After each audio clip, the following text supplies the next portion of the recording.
महात्मा उपासक डॉक्टर सोहनराज तातेड़ पुनरुत्थान और आत्मविज्ञान के बाद अब ला रहे हैं सनातन सत्य, जैसी दृष्टि वैसी सृष्टि, कुदरत, कुदरती रचना एवं कुदरत के कानून से शाश्वत सुख की प्राप्ति।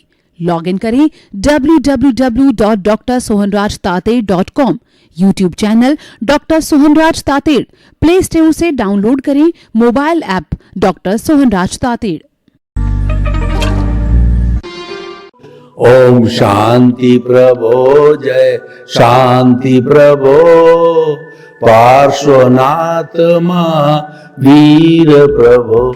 ओम शांति प्रभो, जय शांति प्रभो, पार्श्वनाथ महावीर प्रभो। ओम शांति प्रभो, जय शांति प्रभो, पार्श्वनाथ महावीर प्रभु।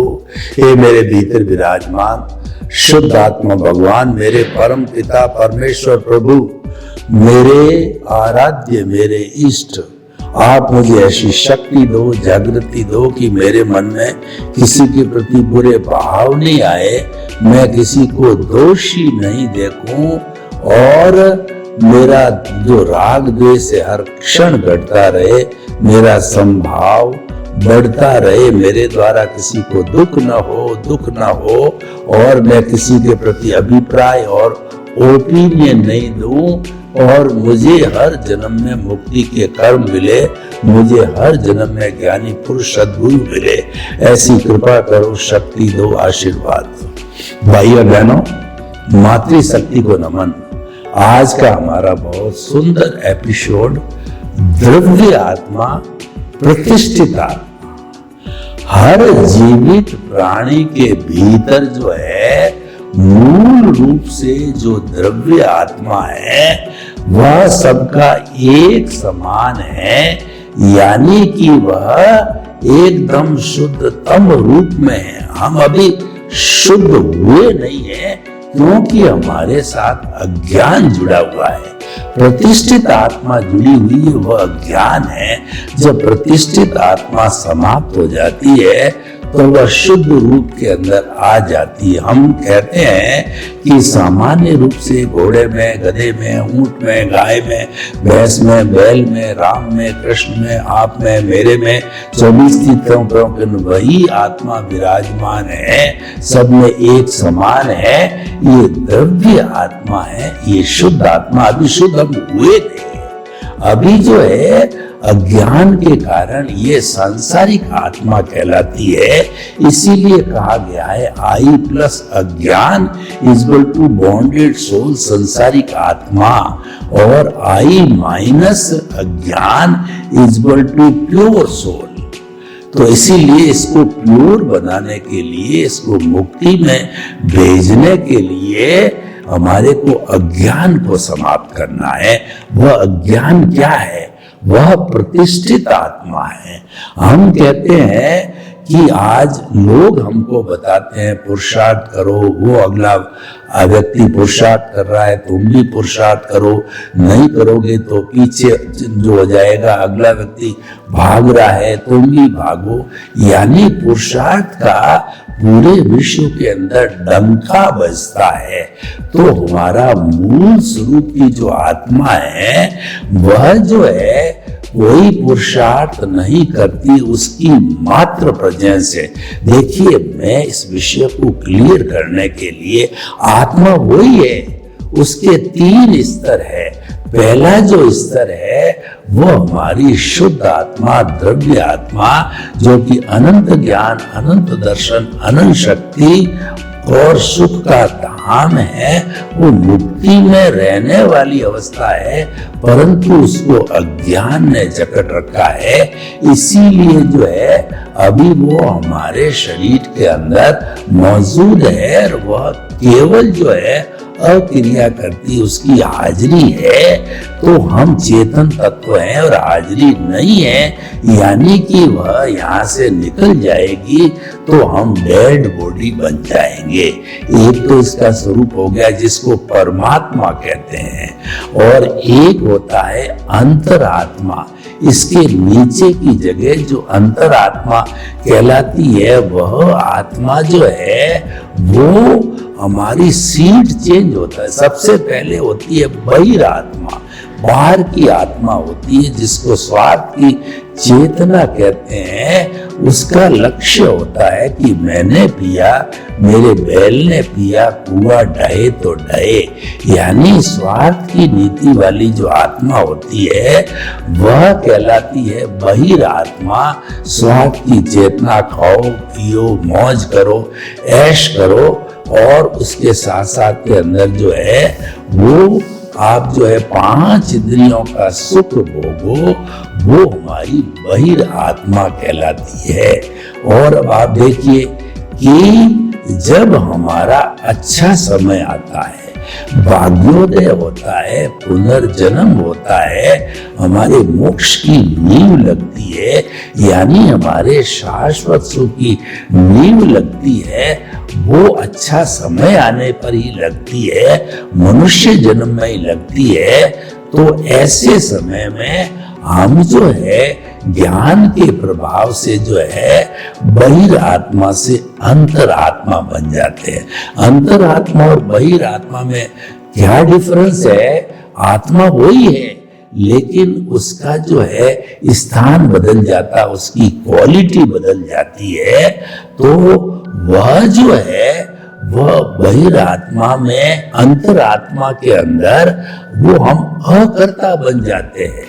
और देखिए अकर्ता बनने पर क्या चेंज आता है? नो ऑनरशिप, नो डूअरशिप, और निमित्त निर्दोष अकर्ता और शुद्ध आत्मा की स्थिति पैदा हो जाती है। केंद्र में आत्मा आ जाती है, परिधि के ऊपर जो है वह हमारी जो आज्ञा रहती है, जिसको हम कहते हैं धन दौलत परिवार घर धन संपत्ति, सेकेंडरी हो जाती है।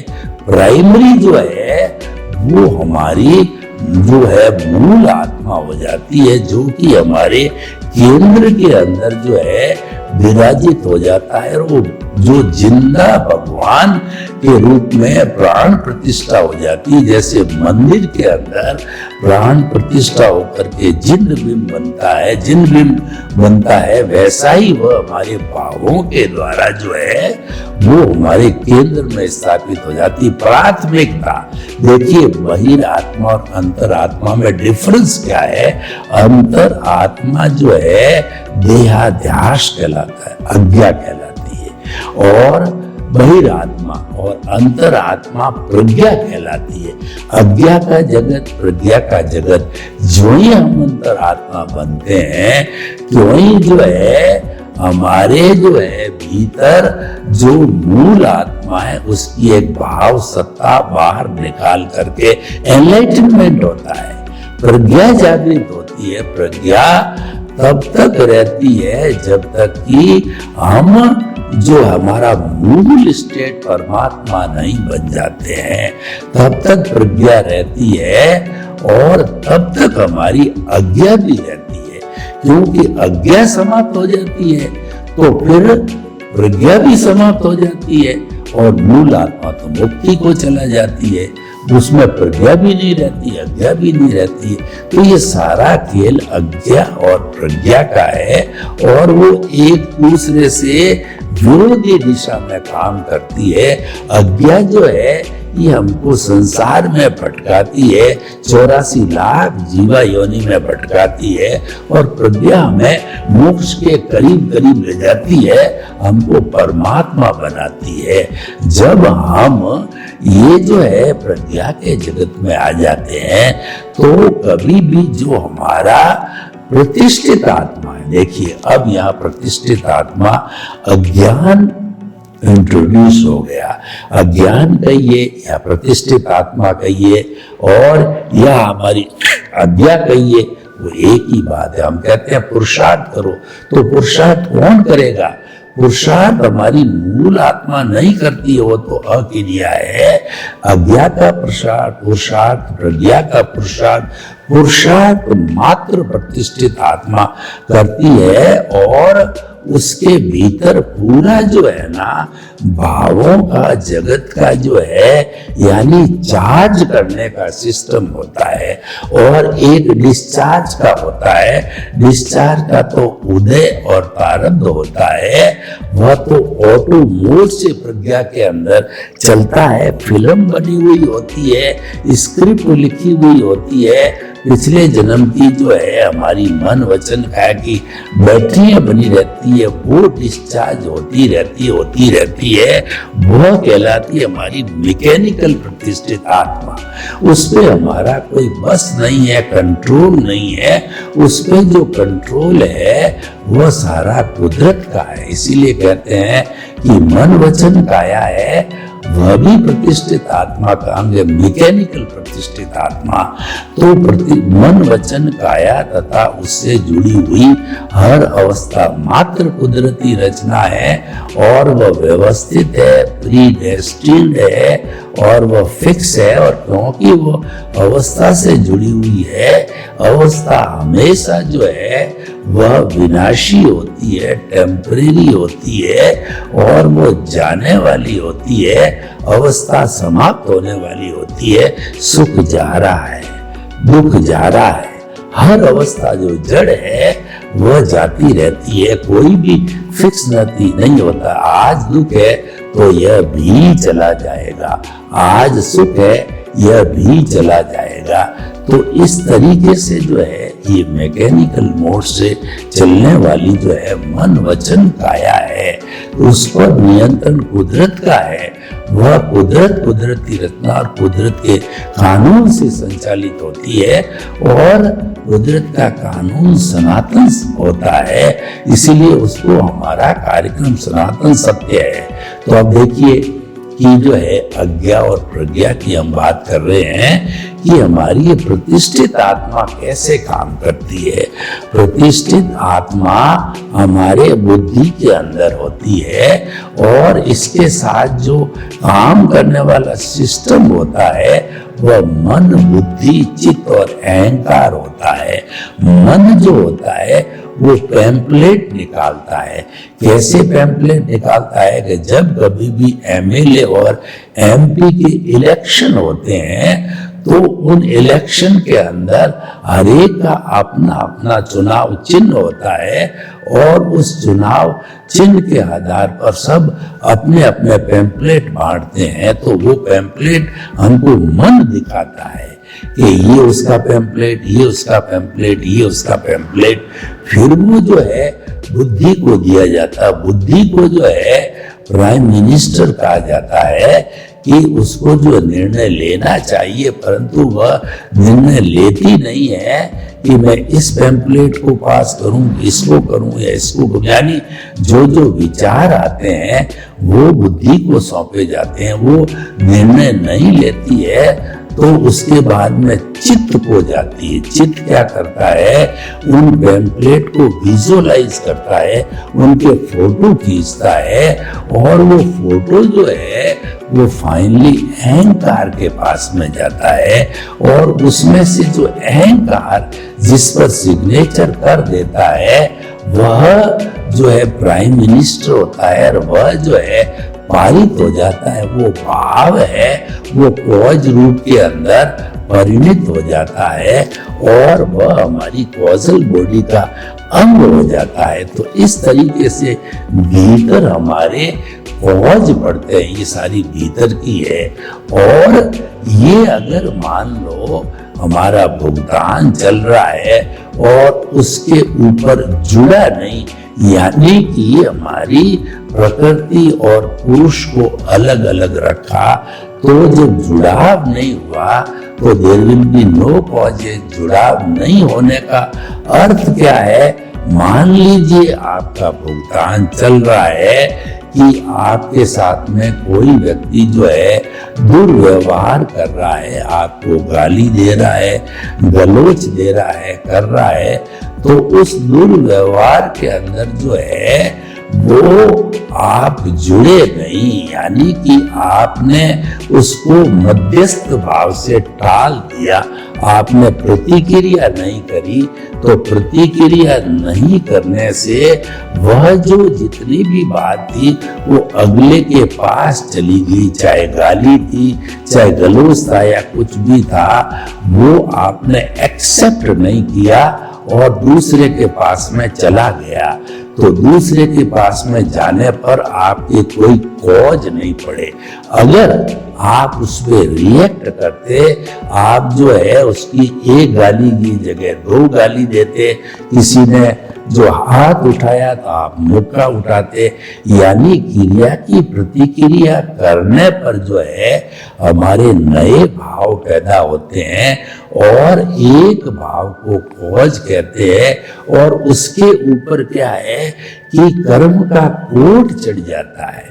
भाव अपनी जगह, भाव जब फाइनल होता है तो वह जो है वहां पर कोट लगता है। कोट लगने पर वह कर्म बन जाता है, जिसको हम भाव कर्म कहते हैं। ये भीतर का जगत है और द्रव्य जो कर्म है वह ऑटो मोड से चलने वाला मैकेनिकल मोड है। और ये जो है वह भाव कर्म चार्जिंग है और ये डिस्चार्ज है। फर्क है इसमें। चार्ज में तो नया सृजन करना है, डिस्चार्ज में कुछ नहीं होता। हमारी जो है वो बैटरी है मोबाइल की, तो उसका चार्ज 0 हो गया तो हम प्लग में डालते हैं तो धीरे धीरे वो 1%, 2%, 4% जो है बढ़ेगा। तो उसके लिए हमको चार्जर का सहारा लेना पड़ेगा, परंतु डिस्चार्ज करना हो तो उपयोग का होना है। तो हमारा मन वचन काया जितना हम काम लेते रहेंगे वो डिस्चार्ज होता रहेगा, ऑटो मोड से होता है। इसीलिए कहा गया है कि मन वचन काया तथा उससे जुड़ी हुई हर अवस्था मात्र कुदरती रचना है, वो व्यवस्थित है, प्रीडेस्टिन्ड है और वह नाशवान है।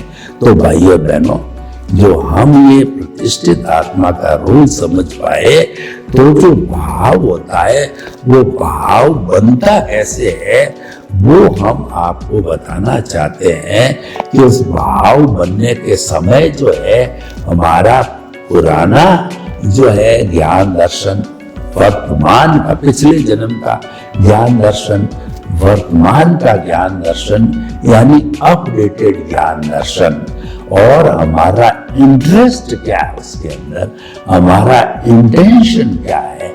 आजकल कोर्ट क्या है कि इंटेंशन को देखता है, अटेम्प्ट टू मर्डर कर देता है।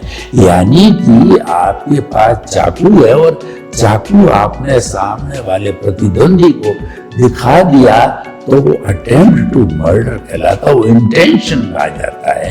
तो इंटेंशन यहाँ पर है, कर्म बंधन का कारण बन जाता है। तो इंटेंशन, इंटरेस्ट और ज्ञान दर्शन है। और वर्तमान के संयोग वो भी बड़े इंपॉर्टेंट होते हैं।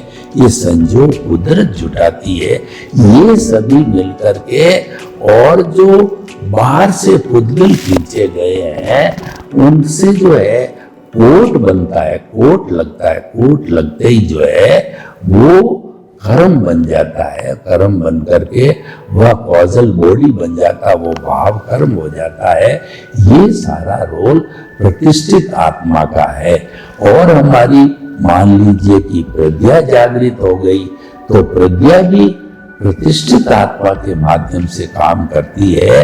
वह जो है हमारे अज्ञा को सेपरेट करती है और वह जो है हमारे भावों को केंद्र में लाती है, यानी भाव पर कोट चढ़ने नहीं देती है, भावों को कॉजल बॉडी बनने नहीं देती है। तो हमारे भाव, जो भाव सत्ता है वह खुद भी तो प्रज्ञा है, उस पर कोट लगने नहीं देती है, और कोट लगने नहीं देने तो भाव कर्म नहीं बन जाता है। तो प्रतिष्ठित आत्मा का सारा रोल अज्ञा इससे जुड़ी हुई है, प्रज्ञा इससे जुड़ी हुई है, और जो है हमारे भाव इससे जुड़े हुए हैं। सारा ये प्रोसेसिंग हाउस है और ये सारा प्रोसेसिंग हाउस जो है बनकर के हमारे जो है कर्मों का कॉजल बॉडी बनाता है, वही अज्ञान है। और इसको मिटाना ही हमारा रियल पुरुषार्थ है। और ये रियल पुरुषार्थ से कैसे मिटता है कि ऑटो मोड अपना काम कर रहा है और आप जो है प्रतिक्रिया मत करो, वह ऑटोमेटिक चलता रहेगा। और आपका रियल पुरुषार्थ क्या है कि आपको मात्र जो है अपने केंद्र से चिपके रहो, केंद्र में रहो। आप इधर उधर चले भी गए तो पुनः आप केंद्र में आ जाओ, यानी कि आप जुदापन की जागृति करो। आप ये सोचो कि मैं अलग हूं, शरीर अलग है, मन वचन काया शरीर है और मैं तो मन वचन काया से मुक्त ऐसा शुद्ध आत्मा हूं। ये हमारा जो हो गया, ये हमारा भेद विज्ञान हो गया।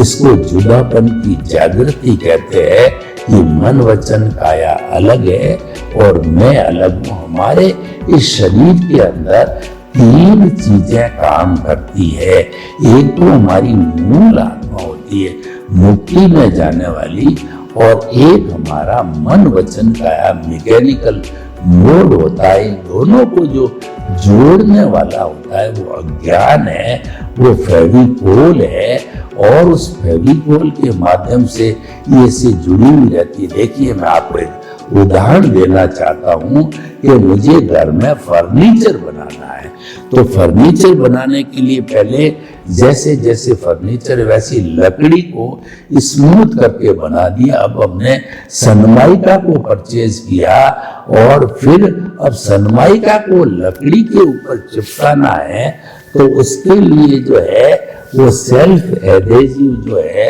हमारा फेविकोल लगाया और उस पर सनमाइका को लगाया, प्रेस किया, एक आध दिन रखा, तो उसके बाद के अंदर वह खूबसूरत जो है हमारा फर्नीचर बन गया। तो इस तरीके से ये तीनों जुड़े हुए हैं। हमारा अज्ञान है, वो फेविकोल है, और एक हमारी जो है मूल द्रव्य आत्मा है, और एक मैकेनिकल प्रतिष्ठित आत्मा है जिसको हम व्यवहार जगत कहते हैं।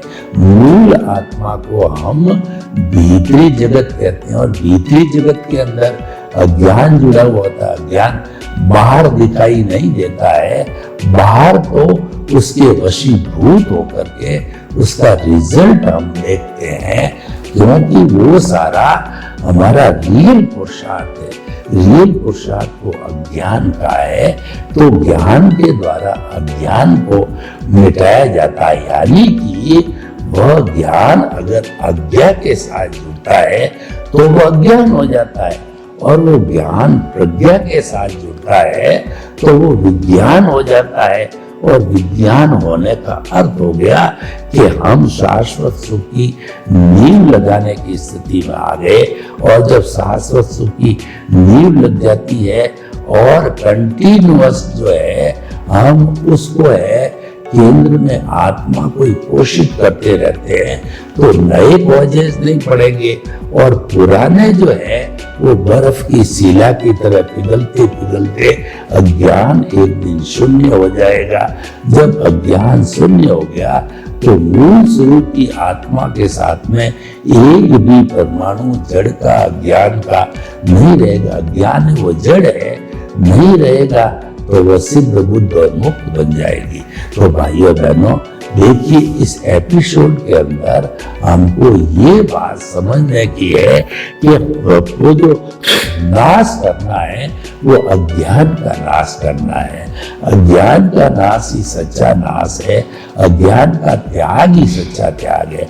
आप त्याग करो तो अज्ञान का करो, क्योंकि अगर हम मन वचन काया की शुभ प्रवृत्ति के अनुसार कोई त्याग करेंगे तो वो शुभ प्रवृत्ति से हमको पुण्य की प्राप्ति होगी, और वह पुण्य हमको मनुष्य गति या देव गति के अंदर घुमाएगा। मनुष्य गति, देव गति वह भी स्वयं में अपने आप संसार है।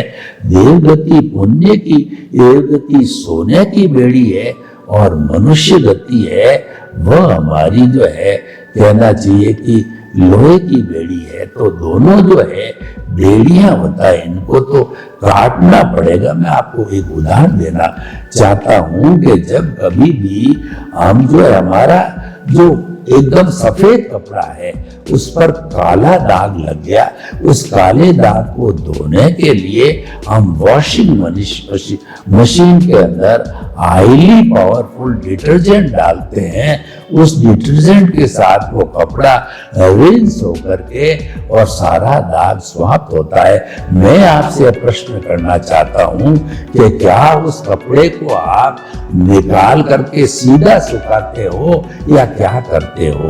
वास्तव में हम उसको 2-3 बार साफ पानी के अंदर से निकालते हैं, रिंस करते हैं, ताकि कि वो जितना हमारा जो साबुन है वह निकल जाए। वो साबुन पुण्य है और दाग है वो पाप है। तो उस पाप को धोने के लिए पुण्य का उपयोग किया, लेकिन हमको उस कपड़े को पहनने के लिए यानी शाश्वत सुख को प्राप्त करने के लिए पुण्य पाप दोनों बेड़ियों को काटना पड़ता है। अल्टीमेटली ये नियम है। तो हम पहले से ही प्रारंभ से ही जो है अपने इस ज्ञान को विज्ञान बनाकर हम क्या करते हैं कि हम केवल जो है मुक्ति में जाने वाला जो है हमारा शुद्ध आत्मा है, केवल उसका ज्ञान करते हैं। हरि अनंत, हरि कथा अनंत, हम उस हरि की बात करते हैं केवल। और मन वचन काया जो हमारा प्रकृति उससे दूर रहते, उससे मध्यस्थ रहते हैं, वो ऑटोमोट से चलना उसकी बात नहीं करते हैं। तो इसके केवल हमारे स्वरूप की बात करने से हम शाश्वत सुख को प्राप्त हो सकते हैं। सर्वे भवन्तु सुखिनः, सर्वे सन्तु निरामया। लोक के जीवों को सुख मिले, शांति मिले, आनंद मिले, प्रेम मिले, सौहार्द मिले और हम सभी हिल मिल करके स्वर्ग को इस धरा पर उतार लाएं। आपके प्रति मंगल कामना हो। महात्मा उपासक डॉक्टर सोहनराज तातेड़ पुनरुत्थान और आत्मविज्ञान के बाद अब ला रहे हैं सनातन सत्य, जैसी दृष्टि वैसी सृष्टि, कुदरत, कुदरती रचना एवं कुदरत के कानून से शाश्वत सुख की प्राप्ति।